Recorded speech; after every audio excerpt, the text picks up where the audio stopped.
ഈ ശശീന്ദ്രന്റെ സഹോദരൻ സനൽകുമാറാണല്ലോ ഇപ്പം മാധ്യമങ്ങളിൽ പല പ്രസ്താവനകളൊക്കെ നിറഞ്ഞു നിൽക്കുന്നത്. അദ്ദേഹവുമായി താങ്കൾക്ക് വ്യക്തിപരമായ എന്തെങ്കിലും പ്രശ്നങ്ങളുണ്ടോ? സനൽകുമാർ, ഡോക്ടർ വി സനൽകുമാർ എന്ന് പറയുന്ന വ്യക്തിയുമായിട്ട് എനിക്ക് നേരിട്ട് പരിചയമില്ല. ഞങ്ങൾ തമ്മിൽ നേരിട്ട് കണ്ടതായിട്ടും എനിക്ക് ഓർമ്മയില്ല. അദ്ദേഹവും അദ്ദേഹത്തിന്റെ ഒരു ടീമും അല്ലെങ്കിൽ അദ്ദേഹത്തിനെ ഇതിലേക്ക് പ്രേരിപ്പിച്ച ടീമിനൊക്കെ നിക്ഷിപ്ത താല്പര്യമുണ്ടെന്ന് വിശ്വസിക്കാനുള്ള അവകാശം എനിക്കുണ്ട്. അങ്ങനെ വിശ്വസിക്കുന്നതിനുള്ള ന്യായമായ കാരണങ്ങൾ എൻ്റെ കൈവശമുണ്ട്. അതൊക്കെ അതാത് ഘട്ടങ്ങളിലേ വെളിപ്പെടുത്താൻ പറ്റൂ. അത് ഈ അടുത്ത കാലത്ത് ഫ്ലവേഴ്സ് ചാനലിൽ ഏതാണ്ട് 1 മണിക്കൂർ ദൈർഘ്യമുള്ള ഒരു ഇന്റർവ്യൂ പോലത്തെ ഒരു പരിപാടിയിൽ പങ്കെടുക്കുകയുണ്ടായി. പങ്കെടുത്തുകൊണ്ട് അനവധി ആരോപണങ്ങൾ, കുറ്റാരോപണങ്ങൾ എനിക്കേറെ വളരെ ഹീനമായ ആരോപണങ്ങൾ ഉന്നയിക്കുകയുണ്ടായി. അദ്ദേഹത്തിന്റെ ഭാഷയിൽ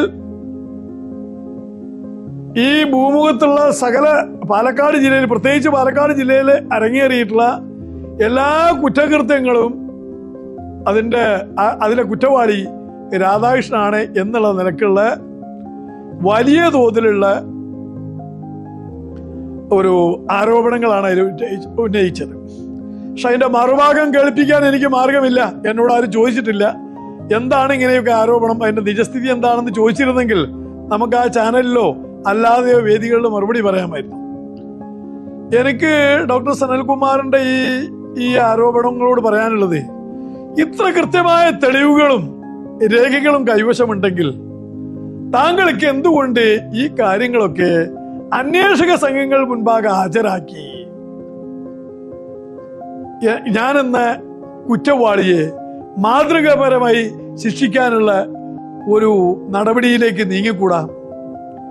പത്രപ്രസ്താവനകളും പത്രങ്ങളിലുള്ള വ്യാഖ്യാനങ്ങളും കോടതിയിൽ ഇടയ്ക്കിടയ്ക്ക് ചെല്ലുന്ന പെറ്റീഷനുകൾക്കൊക്കെ പുറമെ താങ്കൾ സമീപിക്കുന്ന കോടതികളിൽ തന്നെ താങ്കളുടെ കൈവശമുള്ള മുഴുവൻ രേഖകളും ഹാജരാക്കി എത്രയും പെട്ടെന്ന് താങ്കളുടെ ഭാഷയിൽ അതിക്രൂരനായ രാധാകൃഷ്ണനെ അർഹമായ ശിക്ഷ വാങ്ങിക്കൊടുക്കാനുള്ള നടപടികളുമായിട്ട് മുൻപോട്ട് പോയിക്കൂടാ? ഇദ്ദേഹം ഏതെങ്കിലും ഒരു കോടതിയിൽ എന്തെങ്കിലും രേഖ എന്നെ സൂചിപ്പിക്കുന്ന, അല്ലെങ്കിൽ എനിക്കെതിരായി തെളിവായി ലഭിക്കാവുന്ന, അല്ലെങ്കിൽ എന്റെ പേരിൽ ആരോപിക്കുന്ന കുറ്റം തെളിയിക്കുന്ന രൂപത്തിലുള്ള ഒരു രേഖ ഹാജരാക്കിയതായി ഞാൻ അറിഞ്ഞിട്ടില്ല, കേട്ടിട്ടില്ല, കണ്ടിട്ടില്ല. പെറ്റീഷനുകളുമായി പോകാറുണ്ട് അദ്ദേഹം പതിവായി. പക്ഷേ ഞാൻ ഇന്ന കുറ്റം ചെയ്തു എന്ന് തെളിയിക്കാൻ വേണ്ടി ഉള്ള ഒരു സംഭവവും കേട്ടറിവ്, പറഞ്ഞറിവ്, നാട്ടറിവ്, സ്വന്തം സൃഷ്ടി, ഭാവന ഇതെല്ലാം ഉപയോഗിച്ചുകൊണ്ട് സ്ഥിരമായ ആരോപണങ്ങൾ ഉന്നയിക്കുകയാണ്. അതിന് ഒരുപക്ഷെ അതിന്റെ കാരണം ചില സാമ്പത്തിക താല്പര്യങ്ങളായിരിക്കാം. ഞാനല്ല സാമ്പത്തിക താല്പര്യം ആദ്യമായി ഉന്നയിച്ചത്. അദ്ദേഹത്തിന്റെ സഹോദര ഭാര്യയാണ് അദ്ദേഹത്തിനെതിരെ ഇത്തരം ഒരു കാര്യം CBI മുൻപാകെ ഉന്നയിച്ചത്.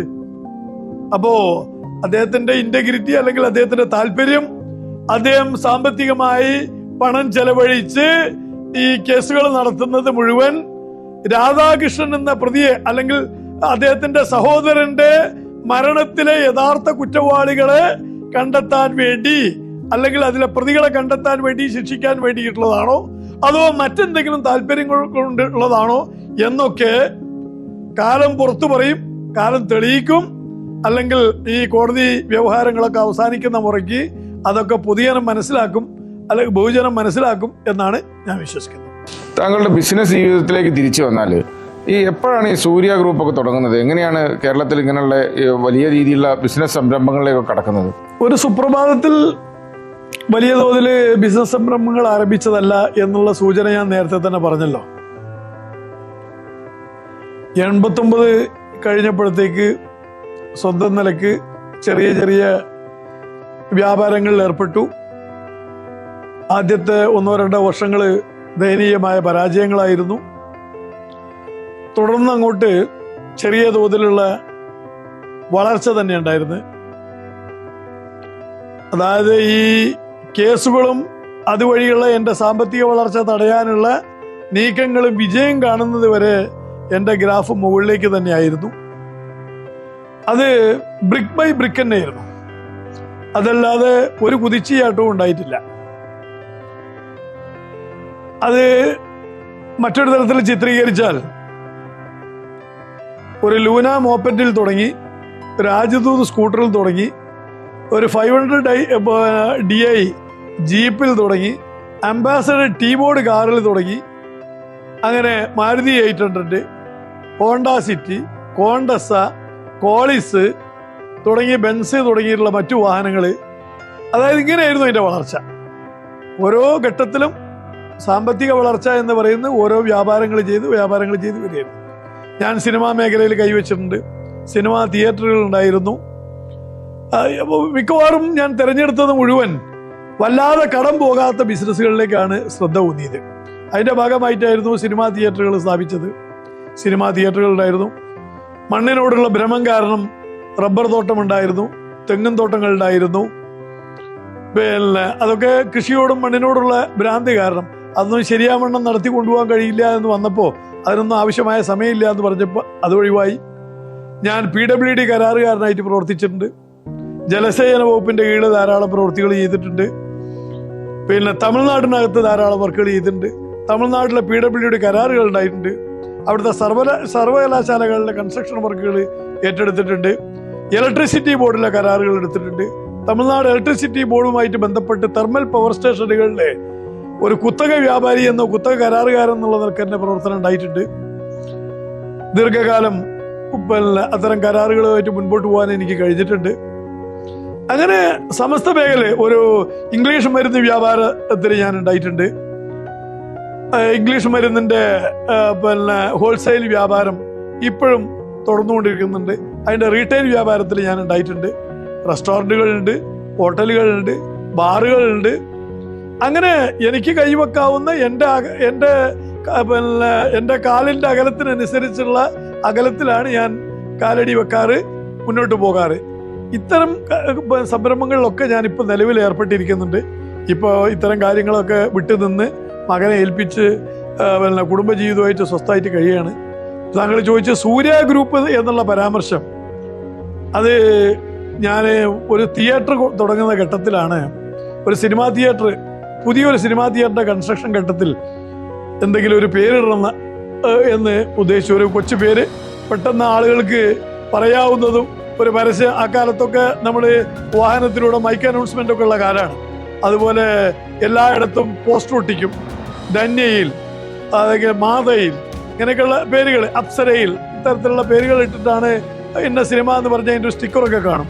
അപ്പോൾ ഒരു കൊച്ചു പേര് വേണം. അപ്പോൾ എന്നാലേ ഒരു ചെറിയ ബോർഡിൽ വലിയ അക്ഷരത്തിൽ എഴുതാൻ പറ്റൂ എന്ന് അന്വേഷിച്ച് നടക്കുന്ന ഘട്ടത്തിലാണ് ഈ സൂര്യ എന്ന് വരുന്നത്. എൻ്റെ മക്കളെ പേരിടാനാണ് പലരും പിന്നെ എന്നോട് നിർദ്ദേശിച്ച്. അപ്പോൾ മക്കളെ പേരിടണ്ടെന്ന് തീരുമാനിച്ചു. കാരണം മക്കളുടെ പേരിൻ്റെ കൂടെ വല്ല ഏപ്പടമൊക്കെ കളിക്കേണ്ടി വന്നാലോ. അപ്പോൾ അതിൻ്റെ കൂടെ എൻ്റെ മകളുടെ പേരും അവളുടെ രാവുകൾ അല്ലെങ്കിൽ അതിലും മോശപ്പെട്ട പേരുകൾ ഒക്കെ ഇടേണ്ടി വന്നാൽ അതൊരു ലജ്ജയുള്ള കാര്യമാണ്. കുട്ടികളുടെ പേരും അതുമായിട്ട് ചേർക്കണ്ട എന്ന് കരുതി അന്വേഷിക്കുമ്പോഴാണ് ഇതുമായിട്ട് ബന്ധപ്പെട്ട ഒരു പേരുള്ള ഒരു സുഹൃത്ത്, എൻ്റെ ഒരു അഭ്യുദയകാംക്ഷിയായിരുന്നു. പിൽക്കാലത്ത് അദ്ദേഹം അഭ്യുദയകാംക്ഷി അല്ലാതെയായി മാറിയെന്ന് പറയാൻ വേണമെങ്കിൽ, ആ അഭ്യുദയകാംക്ഷി എന്നോട് പറഞ്ഞു, സ്വന്തം തൻ്റെ പേര് ഉപയോഗിച്ചുകൂടെ, അദ്ദേഹത്തിൻ്റെ പേര് ഈ സൂര്യ കൂടി ഉൾപ്പെട്ടിട്ടുണ്ട്, അപ്പോൾ ഈ പേര് നല്ലതല്ലേ എന്ന് എന്നോട് സജസ്റ്റ് ചെയ്യാം, ഇങ്ങനെ ഒരു പേരിട്ടാലോ.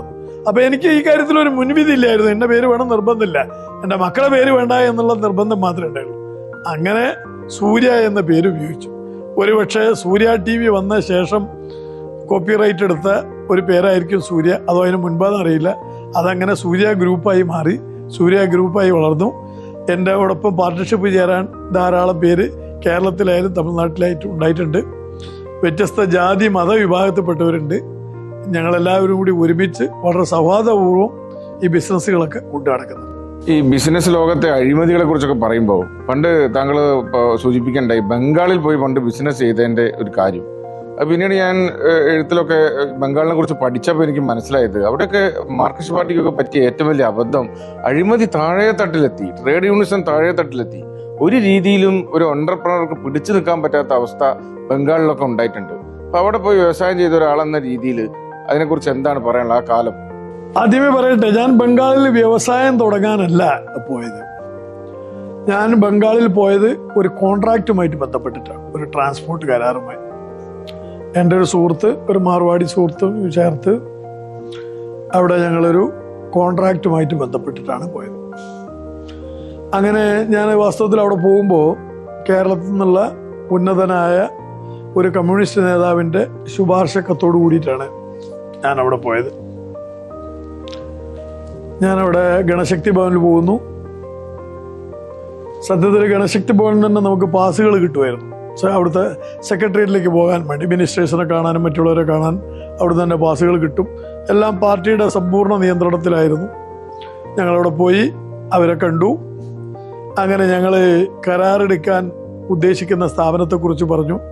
വലിയൊരു പൊതുമേഖലാ സ്ഥാപനമാണ്.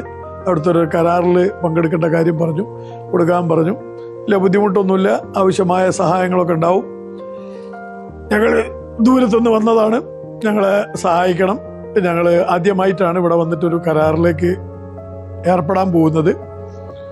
അപ്പോൾ ബാക്കി വളരെയധികം പരിചയങ്ങളൊന്നുമില്ല. ഏതെങ്കിലും ഘട്ടത്തിൽ ഏതെങ്കിലും സന്ദർഭത്തിൽ ഇടപെടേണ്ടതുണ്ടെങ്കിൽ പിന്നെ പോസിറ്റീവായിട്ട് ഇടപെടണം, ഞങ്ങൾക്ക് വഴിവിട്ട സഹായങ്ങളൊന്നും വേണ്ട എന്നുള്ള നിലക്കൊക്കെ സംസാരിച്ചു. വളരെ നല്ല മറുപടിയായിരുന്നു.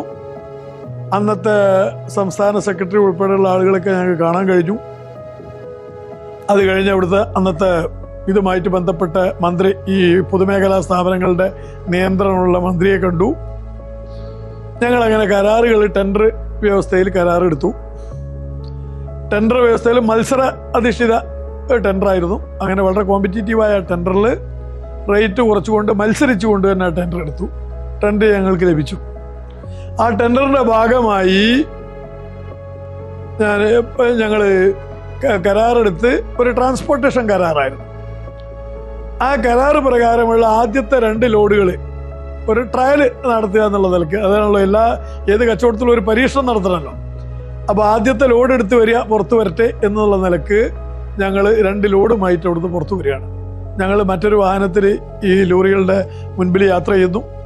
അങ്ങനെ ഫാക്ടറിയിൽ നിന്ന് വന്ന ഈ സാധനം, ഈ 2 ലോഡുകളും ഒരു 100 മീറ്റർ അകലത്തിൽ വെച്ച് തടയപ്പെട്ടു. ഒരു ചെക്ക് പോസ്റ്റ് പോലെ അവിടെ ഉണ്ട്. അപ്പോൾ സ്വാഭാവികമായിട്ട് ഞങ്ങൾ കരുതിയത് ഇത് വല്ല ടാക്സുമായിട്ട് ബന്ധപ്പെട്ട രേഖകൾ പരിശോധിക്കാനോ മറ്റെന്തെങ്കിലും കമ്പനിയുടെ ഒരു പരിശോധന, അനധികൃതമായിട്ട് വല്ലതും പുറത്ത് കിടക്കുന്നുണ്ടോ എന്നുള്ള പരിശോധിക്കാനുള്ള ഒരു റീചെക്കിങ് ആയിരിക്കും എന്നാണ് ധരിച്ചത്. കുറെ കഴിഞ്ഞാണ് അതല്ല, അതൊരു ട്രേഡ് യൂണിയന്റെ പരിശോധനയാണെന്ന് പിന്നീടാണ് മനസ്സിലായത്. ഞങ്ങളങ്ങനെ അവിടെ വന്നു, പരിശോധിക്കുന്നു. അവരൊരു തുക നിശ്ചയിച്ചു. ആ തുക അവിടെ കൊടുക്കണം എന്ന് പറഞ്ഞു. ആ തുകയ്ക്ക് രശീതിയില്ല. തുക അവിടെ കൊടുക്കണമെന്നാണ് പറയുന്നത്. ഉടനെ ഡ്രൈവർ വിളിക്കുകയാണ്, അദ്ദേഹത്തിൻ്റെ കയ്യിൽ ആ പൈസ ഇല്ല. ഞങ്ങളെ വിളിക്കുന്നു, ഞങ്ങളെ ബന്ധപ്പെടുന്നു. ഓരോ ഓഫീസിൽ പോയി, പിന്നെ അക്കാലത്ത് മൊബൈലൊന്നുമില്ല, അവർ ബന്ധപ്പെടാൻ വളരെ കഷ്ടപ്പെട്ടിട്ടാണ് ഞങ്ങളെ ബന്ധപ്പെടുന്നത്. അപ്പോൾ ഞങ്ങൾ മറ്റൊരു സ്ഥലത്ത് ഇരിക്കുകയാണ്. ബന്ധപ്പെട്ട് ഓടി വരാൻ പറയുകയാണ്. ഞങ്ങളവിടെ അന്വേഷണം നടത്തി ചോദിച്ചപ്പോൾ അവർ പറഞ്ഞ തുക കൊടുത്തു കഴിഞ്ഞാൽ ഞങ്ങൾക്ക് ആ ബിസിനസ് അന്ന് നഷ്ടത്തിൽ കലാശിക്കും. ഞങ്ങൾ മത്സരിച്ച് ആ കരാറെടുത്തപ്പോൾ അത്രയും തുക അതിനകത്ത് ലാഭമായിട്ട് കണ്ടിട്ടില്ല. ഞങ്ങൾക്ക് ഒന്നുകിൽ വേണമെങ്കിൽ ലാഭം ഉപേക്ഷിച്ചിട്ട് ആ കോൺട്രാക്ട് നടത്താൻ വേണമെങ്കിൽ പരീക്ഷിക്കായിരുന്നു. പക്ഷേ ലാഭസംഖ്യയേക്കാൾ കൂടുതലാണ് ഇവർ ആവശ്യപ്പെട്ടത്. ഞങ്ങളതിൻ്റെ വിഷമങ്ങൾ മുഴുവൻ അവരോട് അറിയാവുന്ന ഭാഷയിൽ, അല്പസ്വല്പം ഹിന്ദിയൊക്കെ സംസാരിക്കുമായിരുന്നു. അതൊക്കെ ഉപയോഗിച്ച്, അവർക്ക് ബംഗാളിയും കുറച്ച് ഹിന്ദിയും മാത്രമേ അറിയൂ. അത് ഞങ്ങൾ പറഞ്ഞ് കൺവിൻസ് ചെയ്യാൻ നോക്കി. അതിനവർ പറഞ്ഞ മറുപടി, നിങ്ങൾ ഇവിടെ ചോദിച്ചിട്ടാണോ അവിടെ പോയി കരാറെടുത്തത്? ഞങ്ങളോട് അന്വേഷിച്ചിട്ടാണോ നിങ്ങൾ ഈ കരാറെടുത്ത്? നിങ്ങൾ അവിടെ കരാറെടുക്കുമ്പോൾ നിങ്ങൾ ഉദ്യോഗസ്ഥരാരും പറഞ്ഞില്ലേ ഇവിടെ ഇങ്ങനെ ഒരു പണം തരേണ്ടി വരും എന്നുള്ള കാര്യം? അവരാരും സൂചിപ്പിച്ചില്ലേ എന്ന് ചോദിച്ചു. ഞങ്ങളോട് ആരും പറഞ്ഞില്ലെന്ന് പറഞ്ഞു. അപ്പം ഞങ്ങൾ അവസാനത്തെ അടവെടുത്തു. ഞങ്ങൾ ഇങ്ങനെ എൻ്റെ അടുത്ത് പാർട്ടി ഓഫീസിലൊക്കെ പോയിട്ടാണ് വരുന്നത്. അപ്പോൾ അവിടെയൊക്കെ സംസാരിച്ചിട്ടുണ്ട്, ഞങ്ങളെ സഹായിക്കാമെന്ന് പറഞ്ഞിട്ടുണ്ട്. അതുകൊണ്ട് അതൊന്നും ഇവിടെ ബാധകമല്ല. നിങ്ങൾക്ക് അദ്ദേഹത്തെ അറിയുമായിരിക്കാം, അതിലപ്പുറമുള്ള ആളുകളെ അറിയുമായിരിക്കാം, സെക്രട്ടേറിയറ്റ് മൊത്തം നിങ്ങളെ കസ്റ്റഡിയിലായിരിക്കാം. അതൊന്നും ഞങ്ങൾക്ക് നോക്കണ്ട. ഒന്നുകിൽ ഈ പണം ഇവിടെ തരിക, അതല്ലെങ്കിൽ ഇവിടുന്ന് ഒരു ഇഞ്ച് അങ്ങോട്ട് കിടക്കാൻ കഴിയില്ല നിങ്ങൾക്ക്. ഈ ചെക്ക് പോസ്റ്റ് കിടക്കണമെങ്കിൽ ഈ പണം നിങ്ങൾ തന്നിരിക്കണം. കർശനതാക്കിയത്. പിന്നെ അടുത്തത് ശാരീരിക ആക്രമണത്തിലുള്ള സാധ്യതയാണ് പിന്നുള്ളത്.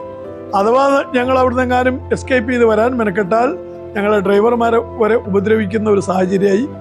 ഞങ്ങളെ ഇതൊന്നും മനസ്സിലാക്കാതെ എത്തിപ്പെട്ട ഞാനും എൻ്റെ സുഹൃത്തും ഞങ്ങളും ശാരീരിക ആക്രമണത്തിന് വിധേയരാകുന്നു ഉറപ്പായപ്പോൾ ഞങ്ങൾ ആ പണം കൊടുത്തു വന്ന ശേഷം ഞങ്ങൾ ഒരിക്കൽ കൂടി ഓഫീസിൽ പോയി. അവരവരുടെ നിസ്സഹായത പ്രകടിപ്പിച്ചു. ഞങ്ങൾ ആ കരാറിൽ നിന്ന് പിൻവാങ്ങി. അങ്ങനെ ഇതിൻ്റെ ഭാഗമായി അവിടെ ഇങ്ങനെ ഞങ്ങളുടെ സുഹൃത്തുക്കളുടെ ഇടയിലൊക്കെ കൽക്കത്തയിലും പരിസരത്തൊക്കെ ഉള്ള ഞങ്ങളുടെ സുഹൃത്തുക്കളുടെ ഇടയിലൊക്കെ അന്വേഷിച്ചപ്പോൾ വളരെ ഗുരുതരമാണ് അവിടുത്തെ സ്ഥിതി. എല്ലാ സ്ഥലങ്ങളിലും ആധാരങ്ങൾ വരെ രജിസ്റ്റർ ചെയ്യുന്നത്. അത് ഈ അടുത്ത കാലത്ത് ഞാനൊരു മാധ്യമത്തിൽ അവിടുത്തെ ചില പ്രമുഖ നേതാക്കൾ അവരുടെ പെശകുകൾ അഡ്മിറ്റ് ചെയ്ത കൂട്ടത്തിൽ അത് പറയുന്നതായിട്ട് ഞാൻ വായിച്ചു. ഗ്രാമപ്രദേശങ്ങളിലൊക്കെ വസ്തുവിന്റെ ക്രയവിക്രയം നടക്കുന്നത് പോലും പാർട്ടി ഭാരവാഹികളുടെ പേരിലാണ്. ആ വ്യക്തിയുടെ പേരിൽ നടത്താനുള്ള സ്വാതന്ത്ര്യമില്ല. ചെയ്യുന്നത് മുഴുവൻ ഭാരവാഹികളുടെ പേരിലാണ്. അപ്പൊ അത്രത്തോളം നിയന്ത്രണം മുഴുവൻ അവിടെ പാർട്ടികൾക്കായിരുന്നു. അങ്ങനെ ഒരു സംവിധാനമാണ് അന്ന് ഞങ്ങൾ അവിടെ കണ്ടത്. ബംഗാളിന്റെ എല്ലാ ഗ്രാമങ്ങളിലൊന്നും നമ്മൾ സന്ദർശിച്ചിട്ടില്ല. പക്ഷേ ചില ഗ്രാമങ്ങൾ, ചില പ്രദേശങ്ങളിലൊക്കെ ഉള്ള സൗഹൃദങ്ങളും ബന്ധങ്ങളും വെച്ച് പോയപ്പോൾ അവിടുന്ന് നമുക്ക് കിട്ടിയ വിവരം അത് ഒരു പ്രത്യേക ഭരണ സംവിധാനം ആയിരുന്നു അവിടെ നിലനിന്നത്. ഒരുപക്ഷെ അതിൻ്റെയൊക്കെ ദുരന്ത ഫലങ്ങളായിരിക്കും ഇപ്പോൾ ആ ഭാഗത്ത് നടക്കുന്നത്. ഏതായാലും അത്തരത്തിലേക്ക് കാര്യങ്ങൾ കേരളത്തിൽ പോകാതിരിക്കട്ടെ.